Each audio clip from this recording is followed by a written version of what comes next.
Hello दोस्तों, कैसे आप सब। आज की वीडियो में आपको बताऊंगा कैसे अपनी वीडियो ऑटो कैप्शन यानी कि ऐसी सबटाइटल्स किसी डालें एआई की मदद से चलती है। स्क्रीन पर न्यू हो तो सब्सक्राइब और बेल आइकन को जरूर दबाएं। इस वेबसाइट का नाम कपुएंग है।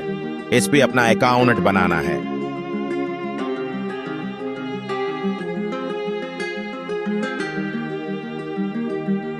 यहां से अपने वीडियो सेलेक्ट करने हैं।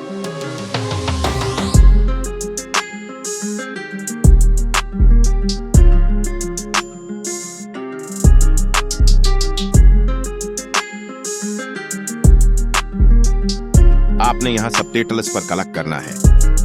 सबसे मजे की बात, आप इस वेबसाइट से Instagram reels, Facebook reels, YouTube shorts के लिए भी वीडियोस बना सकते हैं। फिर आपने यहां वीडियो चलाकर चेक करना है। शुक्रिया मेरे वीडियो देखने के लिए।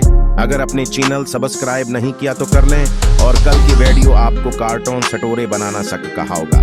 Okay bye.